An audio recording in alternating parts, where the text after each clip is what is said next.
여성을 위한 시사정보 프로그램 KBS 일라디오 정용실의 뉴스 브런치. 여러분의 의견을 기다립니다. 샵 9730으로 문자 보내주세요. 짧은 문자 50원, 긴 문자 100원이 부과됩니다. 네, 정용실의 뉴스 브런치는 항상 여러분들과 함께 하고 있습니다. 문자, KBS 콩, 또 유튜브 라이브를 통해서 들어오셔서 실시간으로 의견을 또 보내주실 수 있고요. 이 방송이 끝난 후에도 놓친 게 아까우시면은 유튜브를 들어가셔서 KBS 일라디오 정용실의 뉴스 브런치를 치시면은 뉴스픽 코너는 유튜브, 네이버 다음으로도 확인하실 수가 있습니다. 지금 벌써 유튜브 라이브로 많은 분들이 들어오셨어요. 300여 명 들어와 계신데 전봉길님, 이주은님 인사 건네주셨고요. 그리고 최희철님, K75413053번님, 2209번님, 박세영님 이렇게 많은 분들, 박진호님 인사 들어와서 해주셨습니다. 자, 오늘도 이제 뉴스 좀 챙겨보도록 하죠. 더 공감 여성정치연구소 송문희 박사님 안녕하세요. 네, 안녕하세요. 네, 전혜연 시사평론가 안녕하십니까. 네, 안녕하세요. 자, 이제 서울 959 콜센터 소식부터 계속 업데이트되는 것들을 좀 전해드려야 되는데 지금 직원들이 코로나19 집단 감염으로 인한 확산 우려 계속 지금 이어지고 있습니다. 확진자도 지금 100여 명 지금 넘어가는 것 같고요. 코로나19 확산을 막으려면은 근본적으로 이런 밀집되어 있는 그런 근무 여건인 콜센터 근무 환경 이런 것을 좀 바꿔야 한다는 그런 지적도 지금 나오고 있거든요. 관련된 요구안이 지금 나왔네요. 송 박사님이 좀 정리해 주시죠. 네, 저희가 어제도 잠깐 다뤘습니다만 이 콜센터 영업 그 환경 자체가 근무 환경이 업무의 특성상 이렇게 다닥다닥 밀접해서 앉아서 하루 종일 이제 말을 해야 되는 이런 일인데 이 코로나가 아니더라도 평소에도 이제 독감이나 눈병 등이 돌면은 다 같이 걸렸었던 거군요. 그런 취약한 환경이라고 합니다. 그래서 지금 구로의 콜센터가 한번 계기가 되면서 전국에 있는 모든 콜센터나 아니면은 이제 직장 내 감염 우려가 있는 밀접한 이런 곳에 대한 관심이 높아지고 있는데요. 네. 지금 어떻게 얘기를 하고 있냐면 콜센터 집단 감염이 사실은 예고된 사태다 이런 얘기를 하면서 여기가 이제 보통 좀 영세하고 규모가 작은 하청업체 위주로 콜센터들이 운영되는 데가 많다 보니까 몸이 아프면은 뭐 집에서 쉬거나 자가격리, 유급휴일 조라 이렇게 얘기를 하고 있는데 현실이 그렇지 못하다는 거죠.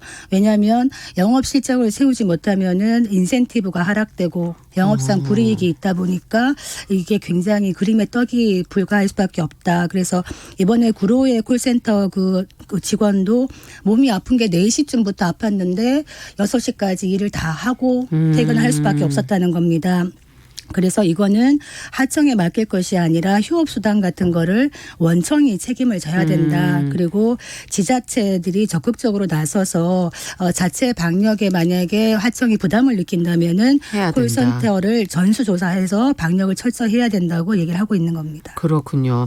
지금 앞서 얘기해 주신 것처럼 대부분이 외주로 운영이 되는 그런 운영 구조 이거 바꿔야 된다 이런 말씀이신데 두 분은 어떻게 보시는지요? 의견을 좀 더 주십시오. 예, 민주노총 조사에 따르면 이 콜센터가 굉장히 우리나라에 많은데요. 공공기관 콜센터를 제외하고 약 전국의 95% 이상이 하청업체 형식을 띠고 있다고 합니다. 네. 도급사라고 부르기도 하는데 하청업체가 그런데 이른바 원청업체와 재계약을 할 경우엔 대부분 실적에 따라서 성과에 따라서 하다 보니 이렇게 고강도의 노동이라든가 영업 환경이 열악한 환경이 반복된다라는 거거든요. 물론 이 구조 자체를 한 번에 바꾸기는 어려울 텐데 적어도 이런 재난 상황이 왔을 때 근무하는 근로자들의 어떤 안전이 위협받는 이 환경을 바꿔야 된다는 지적이 계속 나오고 있습니다. 단기적인 대책으로 지금 나오는 것은 일단 전수조사를 해야 되는데 이게 기초단체가 될 수도 있고 뭐 조금 더 큰 단위가 될 수도 있겠죠. 예를 들면 서울시 같은 경우에는 3월 13일까지 400여 곳이 넘는 콜센터에 대해서 전수조사를 하겠다고 밝혔습니다. 그래서 이 부분은 일단은 더 이상 확진자가 나오지 않도록 막겠다 이런 혹시 얘기겠죠? 그렇죠. 확신 가능성이 있다면 빨리 조기에 발견해야 되니까요. 그런 부분이 한 일환이라고 보고요. 두 번째로는 사실 이 문제가 콜센터뿐만이 아니라 다른 공장에서도 발생을 한다. 즉 정규직과 비정규직 사이에 있어서 우리가 비정규직 문제 얘기할 때 가장 심각한 문제가 위험의 외주화라고 하잖아요. 그런 표현 많이 썼죠. 예, 위험하고 힘든 일은 하청업자나 비정규직한테 계속 가는 이 현실에 대한 비판이 나오고 있는데 최근 한 언론 보도에 따르면 한 회사 공장에서 확진자가 나왔습니다. 그런데 이 회사에서 정규직에는 마스크를 지급하고 비정규직에게는 마스크를 지급하지 않아서 굉장히 비판을 받았고요. 네.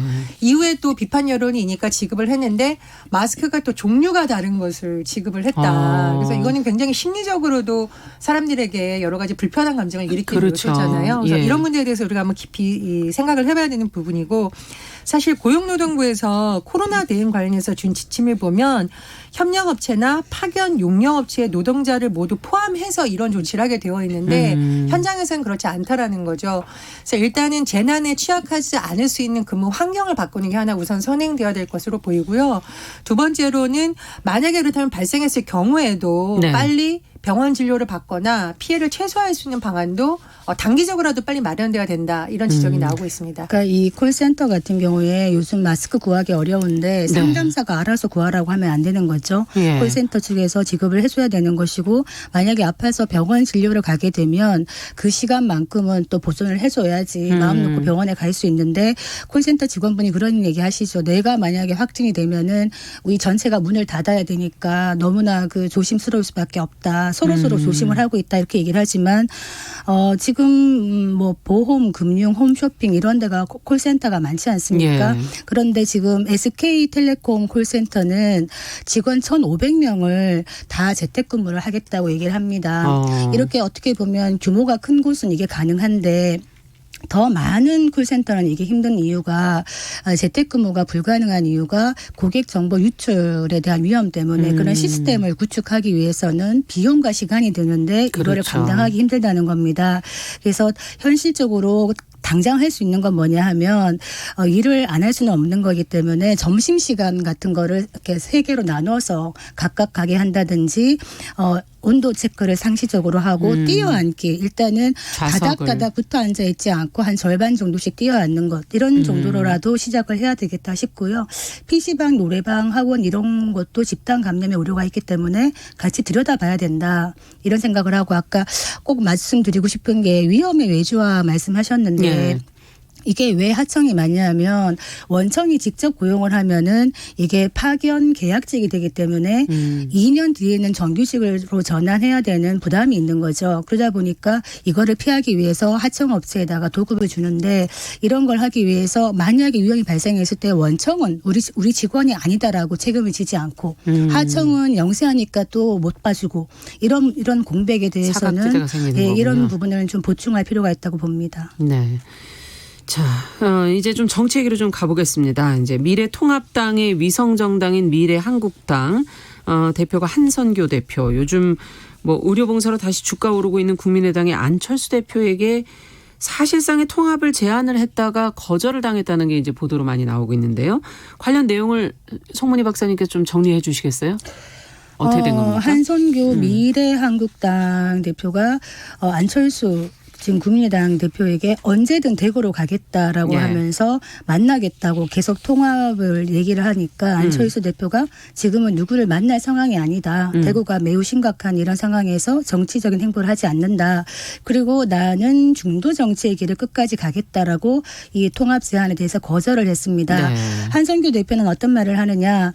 우리랑 같이 가면은 앞으로 대선을 앞두고도 외연 확장에 도움이 되지 않겠냐. 이런 식으로 이제 러브콜을 보내고 있는데 여기에 대해서 그 안철수계 권은희 의원은 뭐라 그러냐면 이거 스토킹이다. 스토킹은 범죄다. 이런 식으로 얘기를 하고 있는데 안철수 대표가 바라는 빅픽처는 지금 총선에 있지 않죠. 그렇죠. 나는 내 눈은 대선에 가 있는데 예. 그때까지 내가 어떤 행보를 해야 될 것인가를 생각할 텐데 미래한국당과의 통합에 섣불리 나가긴 쉽지 않을 것이다 보는데 저는 안철수 대표에 대해서 늘 좀 걱정스러운 말을 많이 했습니다만 지금 코로나 사태를 맞아서 대구에 가서 정치인 안철수가 아니라 의료인, 의사 안철수로서의 옷을 입고 있고 봉사를 하고 있는 그 부분에 대해서는 국민들이 적어도 이 부분에 대해서는 진정성을 느끼지 그렇죠. 않겠나 싶고 아 사람이 다 자기 자리가 있구나.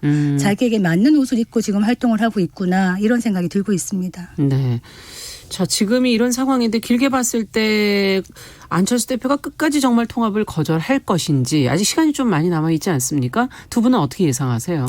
저는 끝까지 본인의 길을 갈 가능성이 높다고 봅니다. 크게 두 가지 이유인데요.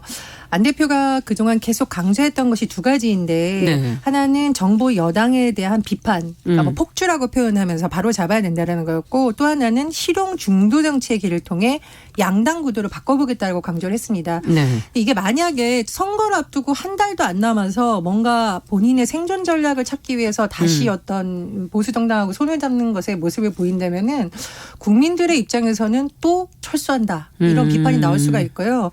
그리고 제가 이런 전망을 하는 또 다른 이유는 안철수 대표가 사실 민주당과도 여러 번 손을 잡았었죠. 근데 굉장히 뼈아픈 교훈을 얻었을 겁니다. 돌아보면 박원순 서울시장과 예전에 그랬죠. 서울시장 선거 앞두고 양보하는 모양새를 취했었고 예. 예전 대선에서도 당시 문재인 후보와 또 뭐 양보든 통합이든 그런 네. 모습을 보였었고 또 당 통합도 했었지만 결국은 독자 노선의 길을 택한 거거든요. 예. 그러니까 안 대표로서는 독자 노선의 길을 택한 것이 수많은 시행착오를 거쳐서 선택한 길이기 때문에 이제는 이 길을 바꾸는 게 쉽지 않겠다.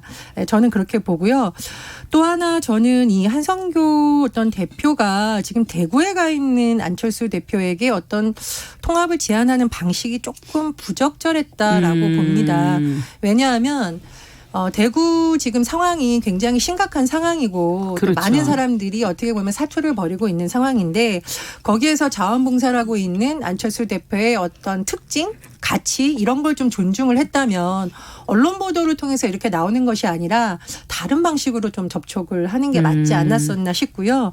실제로 안철수 대표의 측근들이 언론에 통해서 나오는 발언을 보면 그렇게 좋은 반응이 아닙니다. 그러니까 권은희 의원 같은 경우에는 한성교 대표가 뭐 낮에 약주하셨냐는 식으로 굉장히 좀 이렇게 냉소적인 반응을 그러네요. 보였었고요. 예. 또 다른 관계자의 언론 보도 발음을 보면 전 그렇게 합하고 싶으면 미래한국당이 국민의당으로 들어와라 이렇게 반응하고 있거든요. 그래서 이런 반응이 나오는 이유는 우리에게 손을 내밀어 준 것은 굉장히 고맙고 같이 할 수도 있다라는 게 아니라 굉장히 좀 불쾌하다 이런 감정을 표현한 것으로 보입니다. 그래서 만에 하나 통합을 하더라도 지금 같은 방식보다는 다른 방식으로 대화가 되어야 되지 않을까 그렇게 생각합니다.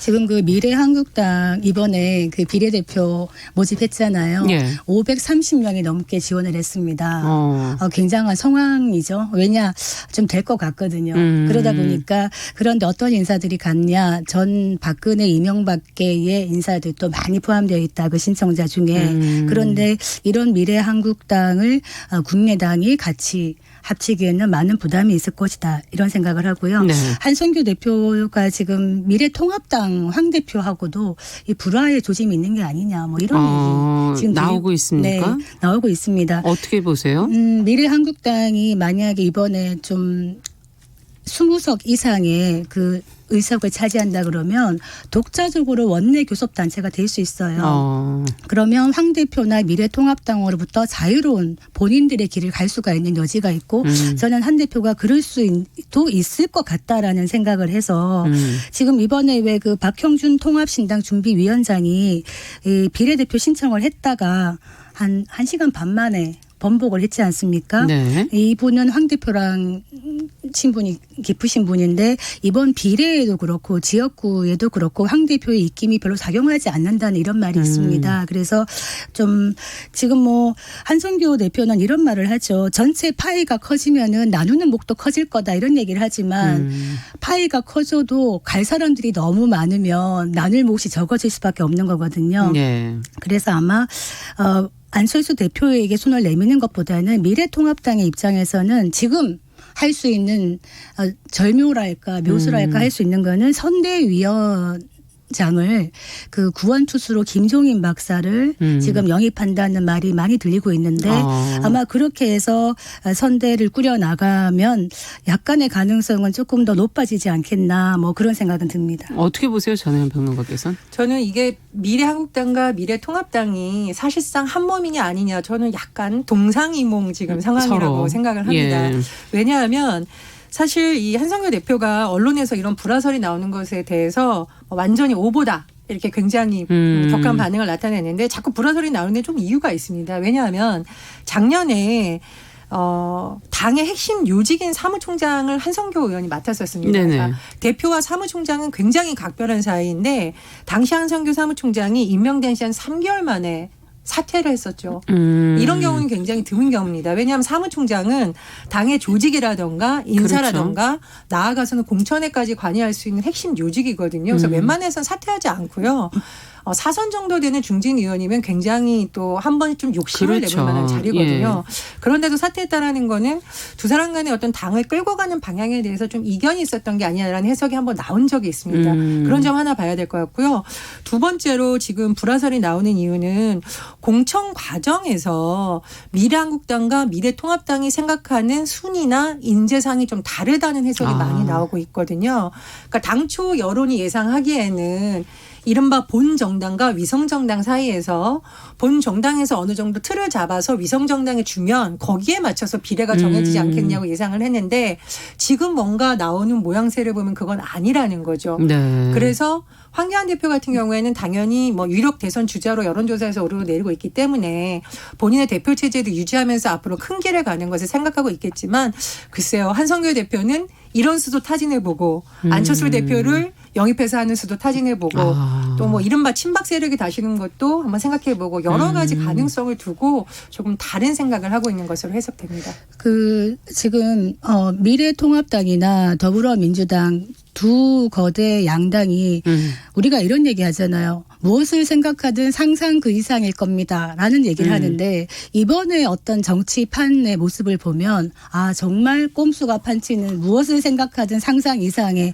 비례 전담 네. 정당들이 만들어지고 이런 어수선한 상황을 정리할 수 있는 사람이 필요하다. 미래통합당이 나아갈 길은 이런 혼란을 하기 위해서는 예전에 친노 저승사자 역할을 했고 항상 어떤 칼잡이 역할을 제대로 하면서 정권을 넘나들었던 이런 외부 인사를 영입해서 확실하게 칼춤을 제대로 한번 춘다면은 이번에 미래통합당이 그나마 조금 희망은 보이지 않겠나 싶은데 황 대표가 그렇게 할 수 있을지 지켜봐야 되겠습니다. 네.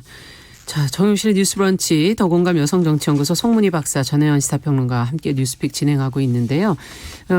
콜센터에서 근무하셨던 경험이 있으신 분들이 몇 분이 아직도 15년 전하고 똑같은 열악한 환경이라는 걸 지적해 주셨고요. 그리고 아주 노동 강도도 심하다는 것도 또 지적을 해 주셨습니다. 윤서영님, K74487529번님께서 의견을 주셨습니다.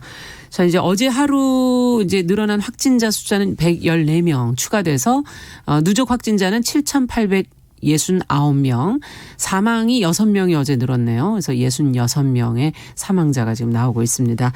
자, 코로나19 관련 소식 간단하게 하나만 좀 더 짚고 가죠. 그 BBC에서 이런 기사가 나왔는데요.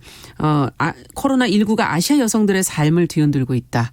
어떤 내용인지 전혜연 평론가께서 간략하게 좀 전해 주시겠어요? 예, 코로나19 사태와 관련해서 세계보건기구 WHO에서 팬데믹으로 볼 수 있다라고 발표를 했잖아요. 그렇죠. 새로운 질병의 세계적 대확산 상황이라고 해석이 가능한데요. 이런 상황에서 여성들이 겪는 고통이 있다라는 겁니다. 예를 들면 첫 번째 휴교 상황에서 굉장히 여성들이 이 일과 가정을 둘 다 돌봐야 되는데 쉽지가 않다. 왜냐하면 네. 대다수의 국가에서 육아라든가 아이를 돌보는 것이 여성의 몫이기 때문이고요. 두 번째로 이건 중국에서도 많이 문제제기가 됐던 부분인데 최근에 가정폭력이 늘고 있다고 합니다. 그러니까 집에 머무는 시간이 많으면서 긍정작용이 있는 것이 아니라 부정작용이 나타나고 있는 것이고요. 세 번째로는 많은 의료인들 중에 여성들이 상당 부분 근무를 하고 있는데 이런 의료인들이 제대로 된 환경에서 하지 못하고 있다는 지적이 나오고 있고요. 네 번째로는 홍콩의 경우에는 이 이주 가사 도우미들이 굉장히 많은데 약 40만 명에 달한다고 합니다. 네. 근데 이분들 같은 경우에는 고용주가 외출을 하지 말라라고 하는데 외출하는 날이 유일하게 쉬는 날이었다는 거죠. 그러니까 외출도 못하고 일을 계속해야 되는 또 이런 문제가 발생하고 있고요. 마지막 5번째는 경제적으로 많은 또 이주 여성들이 고통을 받고 있다라고 합니다. 네. 왜냐하면 고용계약을 맺지 않은 상태에서는 상당히 가불관계가 많이 발생을 하고 그렇죠. 있잖아요. 그래서 유엔 여성기구에서도 이런 문제를 주목하고 있고요. 해외 외신에서도 재난 속에서 여성들의 삶이 더 어려워지고 있다 이렇게 비판했습니다. 네. 간략하게 어떻게 보시는지 송 박사님한테. 네, 뭐 바이러스는 평등하지만은 사람들이 처한 여건은 평등하지 않다 보니까 힘든 계층에게 더 가혹한 시기가 아닌가 생각되는데 여러 면에서 저는 그러네요. 네, 여러 면에서 그렇습니다만 특히 그 경제적인 영향 부분에서 돌봄 노동이라든가 뭐 장애인 활동 지원사, 방문 교사 이런 일용직이나 이런 분들이 여성이 많이 차지하고 있는데 그렇죠. 이분들의 경제적인 어려움이 더 깊어질 것 같아서 걱정이 됩니다. 네. 자, 마지막 뉴스로 최문순 강원도지사가 지금 트위터 강원도 공식 SNS 채널을 통해서 강원도 감자를 홍보 판매에 나섰다 그러는데 어떻게 된 건지 아무래도 전혜연 평론가께서 강원도 얘기니까 좀 전해주시겠어요? 제가 웃어서 죄송한데 네. 고향이 강원도라 고향에 계신 분들이 고생할 생각을 하니까 마음이 짠하기도 하고요. 또 감자를 많이 좀 팔았으면 하는 마음에서 지금 농가들이 어렵죠? 네, 많이 어렵습니다. 예. 왜냐하면 지금 감자가 2월 정도 되면은 본격적으로 판매가 막 되는 시기라고 하는데 맞아요. 핵감자가 이제 막 나오죠. 코로나19 상황 때문에 소비가 모든 것이 위축되다 보니 잘못하면 이게 창고에 쌓여 있는 상황이 발생할 수 있다라고 보는 거죠.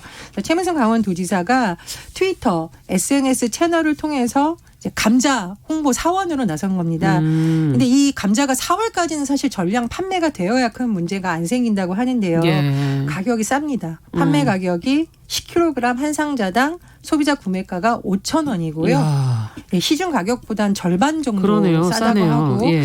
이게 가능한 경우는 이유는 택배비하고 포장재 비용은 강원도에서 도비로 지원을 하겠다고 합니다. 그래서 뭐 지금 굉장히 어려운 시기인데 감자 농사 하셨던 분들의 근심이 좀 줄어들었으면 합니다. 예. 어떻게 보셨어요? 아무래도 감자 하면 강원도래요. 맞아요. 그런 얘기 하잖아요. 강원도 감자가 제일 맛있고 가격도 참 쌉니다. 그래서 저도 방송 끝나고 나서 바로 신청을 하고 싶은데요. 이 도지사 트위터나 강원도 진품센터 홈페이지에 들어가서 신청하면 된다고 하는데 최문순 지사가 좀 아버지 같은 리더십을 보이고 있지 않나 이런 근데 생각이 다른 지자체도 사실 좀 네, 지금 적극적으로 어려움이 사실. 있는 데가 많지 않습니까? 네. 좀 적극적으로 다른 지자체장들이 또 벤치마킹 하지 않을까 싶은데 감자만큼 중요한 것이 지금 권영진 대구시장이 대구 경북 지역에 대한 특별 재난 지역 선포를 좀 빨리 해달라라고 주장을 하고 있습니다. 전체 확진자의 거의 90%가 대구 경북에 있는 이런 상황인데 이렇게 특별 재난 지역이 되면은 조금 더 제대로 된 확실한 지원책을 할 수가 지원금도 있기 나갈 때문에 거고. 정부에서 좀 적극적으로 해줬으면 좋겠다 이런 말씀 드리겠습니다. 네. 감자 어디서 사냐고 지금 1658번님, 9588번님 막 물어보시는데요. 강원도청 아니 도지사 트위터로 또는 예. 강원도 진품센터를 치시면 네, 진품센터. 홈페이지 주소가 나오니까요. 알겠습니다. 참고하시면 되겠습니다. 네. 자, 오늘 뉴스 여기까지 듣죠. 전혜연 평론가, 더공감 여성정치연구소 송문희 박사님 두 분 수고하셨습니다. 감사합니다. 감사합니다. 자, 정용실의 뉴스 브런치